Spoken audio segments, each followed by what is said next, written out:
ধর্মরাজিক উচ্চ বিদ্যালয়ের পক্ষ থেকে অনলাইন ক্লাসে শিক্ষার্থীদের সকলকে স্বাগত। আজ আমরা নবম দশম শ্রেণীর রসায়ন বিষয়ে একটি অধ্যায় নিয়ে আলোচনা করব। আজ আমরা তোমাদের রসায়নে দশম অধ্যায়টা নিয়ে আলোচনা করব। দশম অধ্যায়টা হচ্ছে খনিজ সম্পদ, ধাতু ও অধাতু। তো আমাদের প্রথম যে বিষয়গুলো আমরা আজকে যে বিষয়গুলো এই ক্লাসে আলোচনা করবো সেগুলো হচ্ছে খনিজ সম্পদ, শিলা, খনিজ, আকরিক, ধাতু নিষ্কাশন। দেখো এখানে আমি অনেকগুলা ধাতু নিষ্কাশনের ধাপগুলো একটু লিখেছি, তারপরে ধাতুর আকরিক গুলো লিখেছি যে এই ধাতুর আকরিক গুলা নাম কি, তোমাদের বইয়েও আছে এবং তোমরা এখানে আমি লিখে দিয়েছি, একসাথে আছে এখানে। আচ্ছা দেখো যে আমরা প্রথমে যদি খনিজ সম্পদ নিয়ে আলোচনা করি যে খনিজ সম্পদটা আসলে কি, সেটা নিয়ে যখন আমরা আলোচনা করব তোমাদের বইটা একটু খুব ভালো করে তোমরা পড়বা, এই অধ্যায়ের বইটা ভালো করে একটু পড়বা মনোযোগ দিয়ে। খনিজ সম্পদ দেখো যে আমাদের যে প্রয়োজনীয় বিভিন্ন ধাতু, অধাতু, উপধাতু, তারপরে বিভিন্ন যৌগ যেগুলো আমরা প্রকৃতিতে মাটি, পানি কিংবা বায়ুমণ্ডল থেকে সংগ্রহ করি। মাটি, পানি বা বায়ুমণ্ডলের যে অংশ থেকে এগুলো সংগ্রহ করা হয় সেগুলোকে আমরা বলতেছি খনিজ। এখানে তোমাদের আছে বিষয়টা যে খনিজ, আমরা খনিজ সম্পদ নিয়ে আলোচনা করতেছি এখন।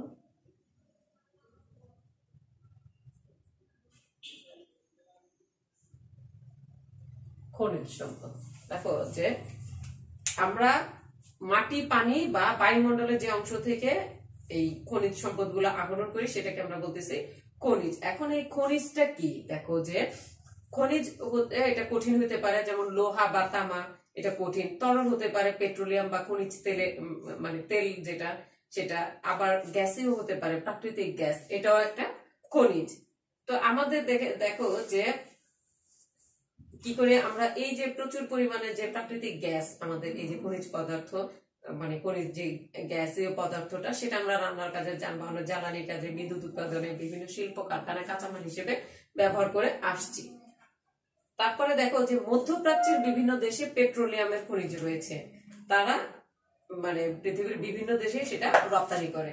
সমস্ত খনিজ সম্পদের মধ্যে তেলের, মানে পৃথিবীর যে তেলের চাহিদাটা তারা তা পূরণ করতেছে। দেখো যে বিভিন্ন দেশের বিভিন্ন ধরনের খনিজ পাওয়া যায়, যা দিয়ে হচ্ছে পৃথিবীর, মানে সমগ্র পৃথিবীর উন্নয়নের মুখ্য ভূমিকা পালন করতেছে এই খনিজ সম্পদ গুলো দিয়ে। তাই কঠিন, তরল বা গ্যাসীয় এই যে খনিজ গুলাকে একত্রে আমরা কি বলতেছি, খনিজ সম্পদ। এরপর আছে দেখো যে শিলা। এই শিলাটা কি, শিলা বিভিন্ন ধরনের হতে পারে।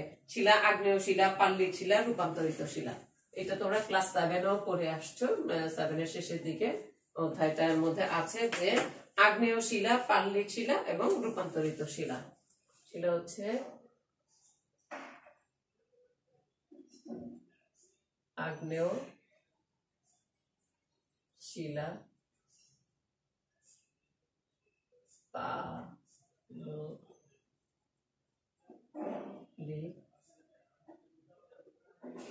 শিলা, রূপান্তরিত শিলা।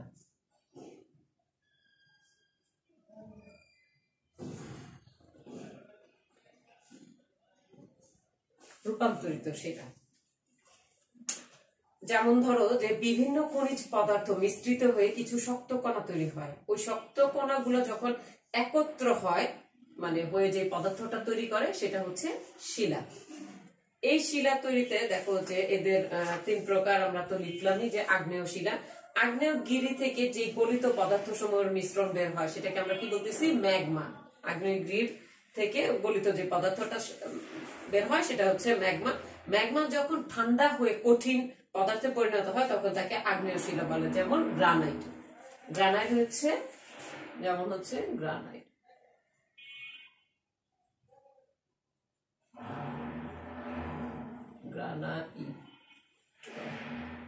গ্রানাইট, আচ্ছা গ্রানাইট। আচ্ছা, তারপরে দেখো যে আগ্নেয় শিলা থেকে অনেক মূল্যবান খনিজ পদার্থ আমরা পাই। পাললিক শিলাটা কি, আবহাওয়া, জলবায়ু ইত্যাদি পরিবর্তনের ফলে যে বৃষ্টির পানি, বাতাস, কুয়াশা, ঝড় ইত্যাদির কারণে কি হয়, মাটির উপরিভাগের যে ভূত্বকের কাদামাটি, বালি মাটি ইত্যাদি ধুয়ে কি হয়, কোনো কোনো জায়গায় পলি আকারে জমা হয়। এই পলির মধ্যে যে কণাগুলো জমে থাকে, মানে পলির মধ্যে যে জমে থাকা কণাগুলো বিভিন্ন স্তরে স্তরে কি হয়, সেটা সজ্জিত হয়ে শিলা তৈরি হয়। এটাকে আমরা কি বলতেছি, পাললিক শিলা। এই যে পলিটা থেকে আস্তে আস্তে সেগুলো জমা হয়ে যে শিলাটা তৈরি হয় সেটা হচ্ছে পাললিক শিলা। যেমন বেলে পাথর, এটা কি বেলে পাথর।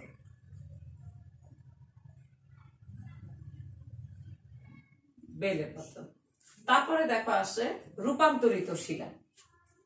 রূপান্তরিত শিলা দেখো যে আগ্নেয় শিলা, পাললিক শিলা, বিভিন্ন এই যে শিলাগুলা সেগুলো তাপ এবং চাপে পরিবর্তিত হয়ে নতুন ধরনের একটা শিলা তৈরি হয়, সেটা হচ্ছে রূপান্তরিত শিলা। যেমন কয়লা।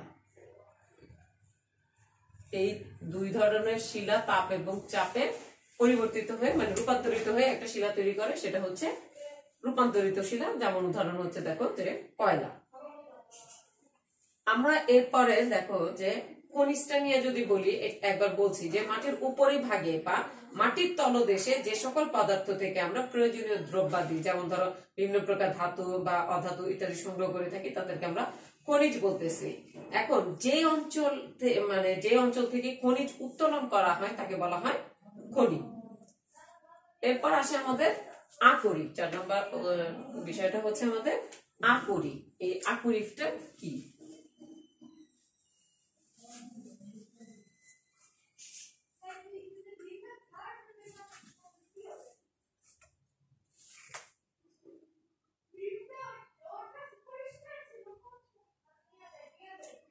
আকরিক।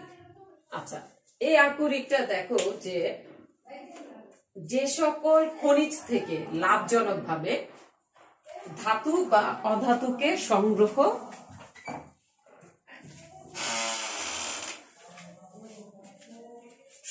বা নিষ্কাশন করা হয়, মানে যে সকল খনিজ থেকে, আমরা খনিজ তো জানলাম যে খনিজটা কি, যে সকল খনিজ থেকে লাভজনক ভাবে ধাতু বা অধাতুকে সংগ্রহ বা নিষ্কাশন করা যায়, সেই সকল খনিজকে আকরিক বলা হয়। আকরিক সেগুলাই খনিজের যেগুলো থেকে আমরা কি করতে পারবো, লাভজনক ভাবে ধাতু বা অধাতুকে সংগ্রহ করতে পারবো বা নিষ্কাশন করতে পারবো।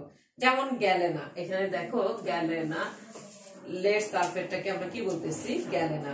আমাদের এখানে অনেকগুলা দেখো যে এই যে আমি এখানে উদাহরণ দিয়ে লিখেছি ধাতু এবং তার আকরিক। যেমন দেখো যে মার্কারি, এই মার্কারির আকরিকটাকে আমরা বলতেছি সিনবার।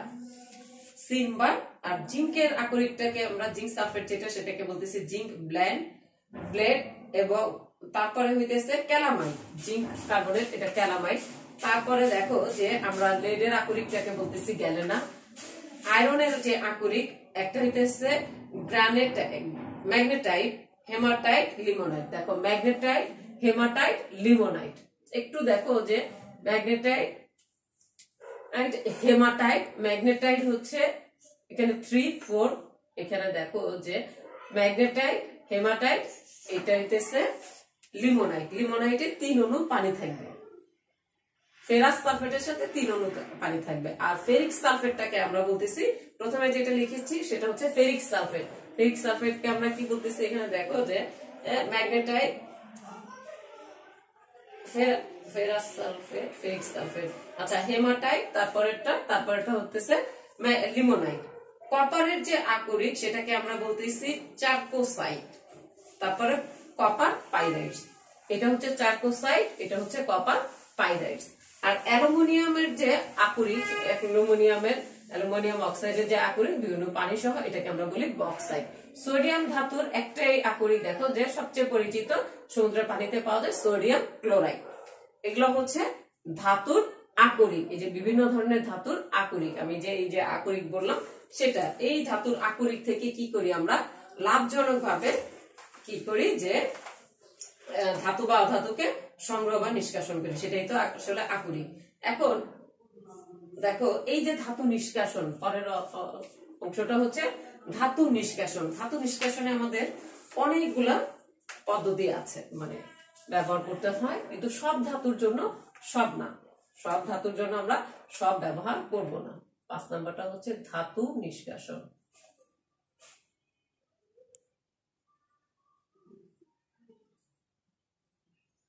ধাতু নিষ্কাশন।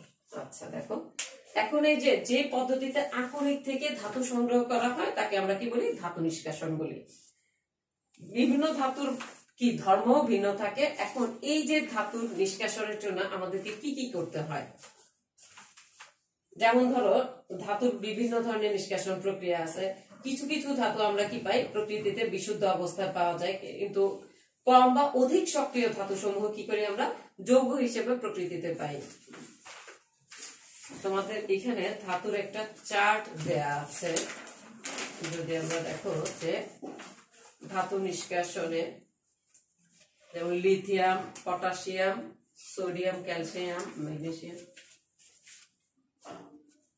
Lithium, potassium, sodium, calcium, magnesium, aluminium, zinc, iron, lead, hydrogen, copper, mercury, silver, platinum, gold. দেখো যে এই ধাতু এবং এই ধাতু এগুলো কি হয়? মুক্ত অবস্থায় পাওয়া যায়। কি অবস্থায় পাওয়া যায়? মুক্ত অবস্থায় এগুলো প্রকৃতিতে পাওয়া যায়। মুক্ত অবস্থায় দেখো যে এই যে মুক্ত অবস্থায় পাওয়া যায় কাদেরকে? মুক্ত অবস্থায় এই যে প্লাটিনাম আর গোল্ড, এটাকে আমরা কি পাই? মুক্ত অবস্থায় প্রকৃতিতে পাই। মুক্ত অবস্থায় পাই আমরা। তারপরে দেখো যে এখানে আছে জিঙ্ক থেকে ধরো লেড পর্যন্ত, জিঙ্ক থেকে লেড পর্যন্ত এইটাকে কার্বন বিজারণ পদ্ধতিতে নিষ্কাশন করা হয়। কার্বন বিজারণ। তারপরে দেখো অ্যালুমিনিয়াম, লিথিয়াম, এইটা হয় হচ্ছে তড়িৎ বিশ্লেষণ পদ্ধতিতে। তড়িৎ বিশ্লেষণ পদ্ধতিতে কি করা হয়? এটা নিষ্কাশন করা হয়। এখন চলো যে আমরা কি করব? ধাতু নিষ্কাশনের যে পদ্ধতিটা সেটাকে আমরা একটু ব্যাখ্যা করার চেষ্টা করি। দেখো ধাতু নিষ্কাশনে আমাদের প্রথমে কি করতে হবে? যে আকরিক গুলো আমরা পাবো, এই যে ধাতুর যে বিভিন্ন আকরিক, সেই আকরিককে প্রথমে বিচূর্ণকরণ করতে হবে। এখন দেখো যে বিচূর্ণকরণ কি করতে হবে? খনি থেকে আমরা যে আকরিকটা পাচ্ছি সেটাকে উত্তোলন করা হয় এবং সেগুলো অনেক বড় বড়, অনেক সময় কঠিন শিলাখণ্ড হয়। তখন এই শিলাগুলোকে কি করা হয়? চূর্ণ বিচূর্ণ করা হয়। ছোট ছোট মানে চূর্ণ বিচূর্ণ করে ভাঙা হয়। ভাঙার পরে এটাকে ছোট ছোট টুকরা মিহি দানায় পরিণত করা হয়। ধরো তারপরে হচ্ছে যে আকরিক ঘনীকরণ। আকরিকটা আমরা কিভাবে ঘনীকরণ করব? এই যে আকরিক গুলাকে চূর্ণ বিচূর্ণ করলাম, পাউডারের মতো করলাম, সেই পাউডারের দানার মধ্যে বিভিন্ন অপদ্রব্য বা খনিজ মল থাকে। যেমন ধরো যদি বক্সাইড আকরিকের কথা বলি, এই যে বক্সাইড আকরিক, অ্যালুমিনিয়ামের আকরিক, এই বক্সাইড আকরিকের কথা যদি আমরা বলি, দেখো যে বক্সাইড আকরিক খনি থেকে তোলার সময় বক্সাইড আকরিকের সাথে খনিজ মল হিসেবে বালি মিশ্রিত থাকে। এখন এই খনিজ মল গুলাকে দূর করার জন্য বিশুদ্ধ আকরিক পাওয়ার যে পদ্ধতি প্রয়োগ করা হয় সেটা হচ্ছে আকরিকের ঘনীকরণ। ঘনীকরণের মধ্যে দেখো অনেকগুলো পদ্ধতি আছে। অভিকর্ষ বল, তেল ফেনা ভাসমান পদ্ধতি, এই পদ্ধতিতে সালফারকে নিষ্কাশন করা হয়। চৌম্বকীয় পৃথকীকরণ, যেসব আকরিকের গোড়াগুলা চৌম্বক দ্বারা আকর্ষণ হয় সেগুলো চৌম্বক দিয়ে পৃথক করা হয়। তারপরে রাসায়নিক পদ্ধতিতে দেখো যে রাসায়নিক পদ্ধতিতে অ্যালুমিনিয়াম থেকে এই যে বক্সাইডটা সেটা নিষ্কাশন করা হয়। তারপরে আছে দেখো যে আমরা এই তেল ফেনা ভাসমান পদ্ধতি যেটা বলতেছে, যে এই পদ্ধতিতে সালফারের আকরিক গুলাকে আমরা ঘনীকরণ করতে পারি। তারপরে দেখো যে চুম্বকীয় পৃথকীকরণের মধ্যে আমি তো বললামই যে চুম্বক দ্বারা আকর্ষিত হয় এরকম খনিজ মলযুক্ত আকরিক থেকে চুম্বক অংশটি দিয়ে কি করি আমরা? চুম্বক ধর্মের এটা দিয়া মানে আকরিক গুলাকে ধাতু মল থেকে পৃথক করার চেষ্টা করি। আচ্ছা, তারপরে রাসায়নিক পদ্ধতিতে আমরা কি করি? যে এই যে অ্যালুমিনিয়ামের যে বক্সাইড, এই আকরিক থেকে অ্যালুমিনিয়ামটা আমরা রাসায়নিক পদ্ধতি প্রয়োগ করি কি করার জন্য? আকরিক ঘনীকরণ করার জন্য। আচ্ছা, ঘনীকৃত আকরিককে অক্সাইডে রূপান্তর। আমরা কি করব? এই যে ঘনীকৃত যে আকরিক পাচ্ছি সেটাকে অক্সাইডে রূপান্তর করব। অক্সাইডে কিভাবে রূপান্তরিত করব? বশীকরণ বা তাপজারণ পদ্ধতিতে ধাতুর অক্সাইডে পরিণত করব। ঘনীকৃত যে আকরিকটা আমরা পাবো সেটাকে কি করব? বশীকরণ বা তাপজারণ, এই দুই পদ্ধতিতে আমরা এটাকে ধাতুর অক্সাইডে পরিণত করব। সেটা কিভাবে? দেখো, আকরিকে উপস্থিত ধাতুকে বিজারিত করার পরে কি হবে? যে ঘনীকৃত আকরিককে গলনাঙ্কের নিচে, একটা আকরিক যে তাপমাত্রায় গলে তার নিচে কম তাপমাত্রায় বাতাসের অনুপস্থিতিতে, যেখানে বাতাস থাকবে না সেখানে উত্তপ্ত করব। এই প্রক্রিয়া কি করা হয়? বশীকরণ করা হয়। বশীকরণের ফলে আকরিক থেকে কি হয়? পানি সহ কার্বনেট, বাইকার্বনেট, হাইড্রোক্সাইড এইসব অপদ্রব্য কি করে? কার্বন ডাই অক্সাইড বা পানি হিসেবে দ্রবীভূত হয়ে যায়। দ্রবীভূত হয়ে গেলে তারপর আমরা কি করতে পারি? দেখো, যে দ্রবীভূত হওয়ার পর আমরা সেখান থেকে কি করব? এগুলো দূর করে ফেললাম। তারপরে এই যে অপদ্রব্যগুলো দূর করা মানে এই অপদ্রব্যগুলো দূর না করলে পরবর্তীতে দূর করা কঠিন। তাই আমরা এই যে বশীকরণের মাধ্যমে এগুলোকে আকরিকগুলোকে দূর করার মানে অপদ্রব্যগুলোকে দূর করার চেষ্টা করলাম। তারপরে কি করলাম? যে আকরিককে তাপজারণ পদ্ধতিতে কার্বন মানে এটাকে কি বলে? তাপজারণ করতে হবে। সেই যে আমরা যে আকরিকগুলো পেলাম, আকরিকগুলো পাওয়ার ফলে আকরিকের যে অক্সাইড পেলাম, কিংবা ধরো এই অপদ্রব্য দূর করলাম, এই আকরিকের বশীকরণ, এখন সব ধাতুর আকরিককে বশীকরণ করে অপদ্রব্য দূর করা যাবে না। কিছু আছে তাপজারণ পদ্ধতিতে করতে হবে। যেমন ধরো আয়রন, জিঙ্ক, ক্যালসিয়াম। এটাতে হচ্ছে আয়রন, জিঙ্ক, ক্যালসিয়াম, এই ধাতুর আকরিক থেকে অপদ্রব্য দূর করে এবং ধাতুর অক্সাইড আমরা পরিণত করে নিব। আর তাপজারণ পদ্ধতিতে দেখো, সালফাইডের আকরিকে তাপজারণ করা হয়। সালফাইডের আকরিকে আমরা যদি তাপজারণ করি তাহলে কি করতে হবে? সালফাইড আকরিকে গলনাঙ্কের চেয়ে, তার যে গলনাঙ্ক থাকে তার চেয়ে কম তাপমাত্রায় বাতাসের উপস্থিতিতে একে কি করতে হবে? উত্তপ্ত করতে হবে। তাহলে কি হবে? যে সালফাইড, ফসফরাস, আর্সেনিক এইসব উদ্বায়ী খনিজ মল অক্সাইড হিসেবে দূরীভূত হয়ে যাবে। আচ্ছা, এই গেল মানে ঘনীকৃত আকরিককে অক্সাইডে রূপান্তর করলাম। এখন এই যে অক্সাইড, ধাতব অক্সাইডকে মুক্ত ধাতুতে রূপান্তর। আমরা এখন কি করবো? এই যে ধাতব অক্সাইড তৈরি করলাম, সেই ধাতব অক্সাইডকে কি করব? মুক্ত ধাতুতে রূপান্তর করব। কিভাবে আমরা দেখো যে মুক্ত ধাতুতে রূপান্তর করতে পারি।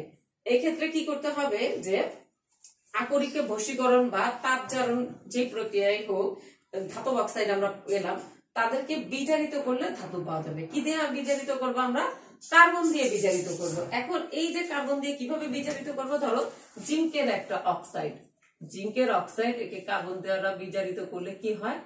জিঙ্ক তৈরি হবে এবং কার্বনের মনোক্সাইড এখানে তৈরি হবে।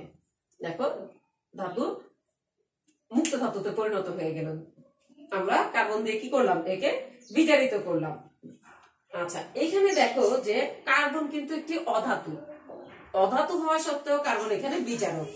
এখন আমরা এই যে কার্বন অধাতু হওয়া সত্ত্বেও বিজারক, তোমাদের একটা প্রশ্ন আসে যে কার্বন অধাতু হওয়া সত্ত্বেও কার্বন একটি অধাতু, এটা বিজারক কিভাবে হবে?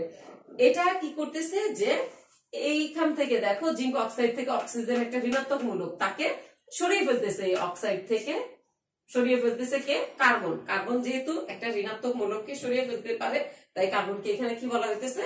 বিজারক বলা হচ্ছে। এটা একটা প্রশ্ন আসে, অনেক সময় ছোট প্রশ্ন আসে, কার্বনকে কেন বিজারক বলা হয়। দেখো, যে যেসব ধাতুর সক্রিয়তা মানে বেশি, সেগুলা ধাতুর যে সক্রিয়তা সিরিজ সেখানে উপরে থাকে, তাদেরকে আমরা কি করি?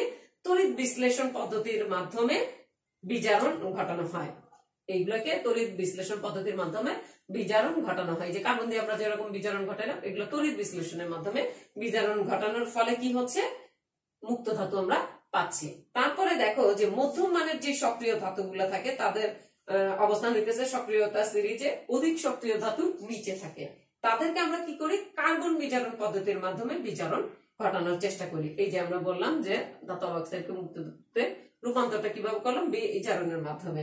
তারপরে দেখো কিছু ধাতু আছে কম সক্রিয় ধাতু সমূহ, যাদের অবস্থান সক্রিয়তা সিরিজের কি হয় এর চেয়েও নিচে, তখন সেগুলো কি করে স্ববিজারণ পদ্ধতিতে বিজারণ ঘটে, যেমন copper mercury silver, copper mercury silver, এরা হচ্ছে স্ববিজারণ পদ্ধতিতে বিজারিত হবে। তারপরে প্রায় অসক্রিয় ধাতু যাদের অবস্থান সক্রিয়তা সিরিজের একেবারে নিচে, এই যে লেড, প্লাটিনাম এবং গোল্ড, এরা কি হয় বিশুদ্ধ অবস্থায় আমরা কি পাই প্রকৃতিতে পাই।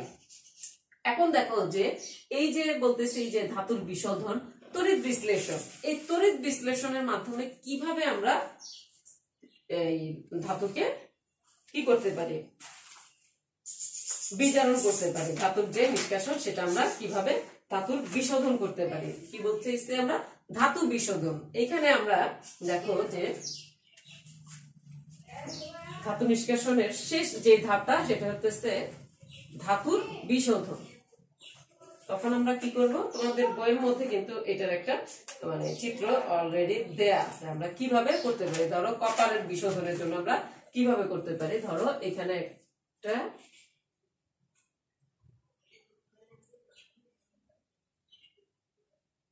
আচ্ছা, এখানে দেখো আমরা কি করব যে অবিশুদ্ধ একটি কপারের দণ্ড নিব, অবিশুদ্ধ একটি কপারের দণ্ড নিব। দেখো এই একটা পাত্রের মধ্যে আমরা কি করলাম কপার সালফেটের দ্রবণ দিব, এটার মধ্যে থাকবে কি দ্রবণটা হবে কপার সালফেটের দ্রবণ, এই দ্রবণটা হচ্ছে কপার সালফেটের দ্রবণ। আচ্ছা, এখন দুইটা আমরা দণ্ড নিব, একটা অ্যানোড একটা ক্যাথোড দণ্ড। এখন দেখো যে অবিশুদ্ধ যে কপারটা নিব সেটা এখানে অ্যানোড হিসেবে নিব, আর বিশুদ্ধ যেটা নিব সেটা আমরা ক্যাথোড হিসেবে ব্যবহার করব। এটা হচ্ছে ক্যাথোড, ক্যাথোড, আর এটা হচ্ছে আমরা অ্যানোড হিসেবে ব্যবহার করব। অ্যানোডটা কি করব, এখানে তড়িৎ সংযোগ করা হবে ব্যাটারির ধনাত্মক প্রান্তের সাথে, আমরা অ্যানোডটাকে যুক্ত করব।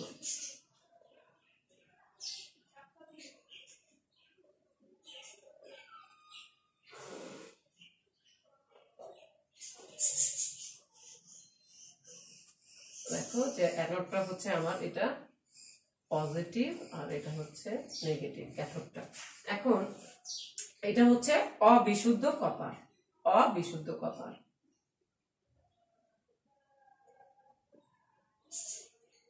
আর এটা হচ্ছে দেখো বিশুদ্ধ কপার দিয়ে তৈরি, বিশুদ্ধ কপার। আচ্ছা দেখো এই যে অবিশুদ্ধ কপার এবং বিশুদ্ধ কপার নিলাম, এখানে যদি তড়িৎ সংযোগ করা হয় তখন এখানে কি বিদ্যুৎ প্রবাহিত হবে। এই যে কপার সালফেট থেকে কি হবে যে দেখো যে কপার ধাতুটা, এই যে কপার সালফেটে কি হবে দেখো কপার সালফেট SO4, এটা ভেঙে দিয়ে হবে কপার 2+ প্লাস SO4 2-। এখন এই যে এই 2+ এটা কোথায় যাবে ক্যাথোডে যাবে, এটা ঋণাত্মক, ক্যাটায়নটা কোথায় যাবে ক্যাথোডে যাবে। এখান থেকে এই যে অবিশুদ্ধ কপারটা কি এখানে বিদ্যুৎ সংযোগের ফলে এখানে দ্রবীভূত হয়ে সে কি করবে এই ক্যাথোডে যে জমা হবে। ক্যাথোডে যে জমা হওয়ার ফলে কি হবে দেখো যে ক্যাথোডে যে সে ইলেকট্রন গ্রহণ করবে, এই কপারটা কি হবে ইলেকট্রন গ্রহণ করবে 2+ প্লাস E।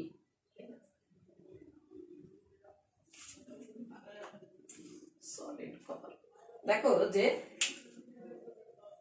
এই যে কপার সালফেটটা কিভাবে দ্রবণে দ্রবীভূত হবে, এইভাবে দ্রবণে দ্রবীভূত হবে। এটা হচ্ছে অবিশুদ্ধ কপার, যেটা আমরা অ্যানোড হিসেবে ব্যবহৃত হচ্ছে।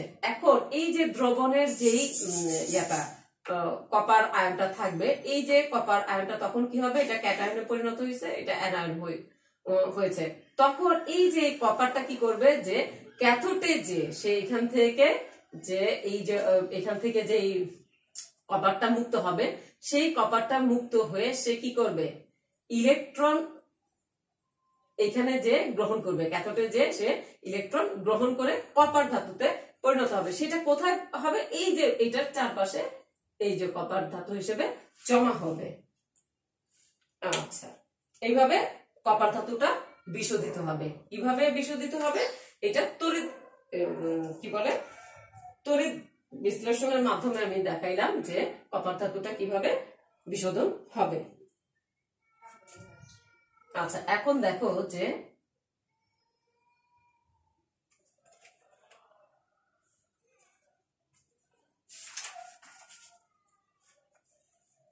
আচ্ছা একটু বলছি, দেখো যে এখানে কপার ধাতুটা নিজে স্ববিজারণ পদ্ধতিতে এখানে তড়িৎ সংযোগ দিলে এইটা নিজে কি হবে, এই কপার সালফেটটা ভেঙে বিয়োজিত হয়ে তড়িৎ বিশ্লেষণে তখন সে কপার এই 2+ আয়নে পরিণত হবে, মানে ক্যাটায়নে পরিণত হবে, এবং সে ক্যাথোডে যে সেখান থেকে 2টা ইলেকট্রন গ্রহণ করে কপার ধাতুতে পরিণত হবে এবং মুক্ত কপার এই ক্যাথোডের চারপাশে এরকম জমা হবে। এইভাবে কপার ধাতু কি করা হয়, নিষ্কাশন করা হয় বা বিশোধন করা হয়। আমি যেটা বলছি যে ধাতুর বিশোধনটা এইভাবে হয়, কপার ধাতুটা এইভাবে হয়।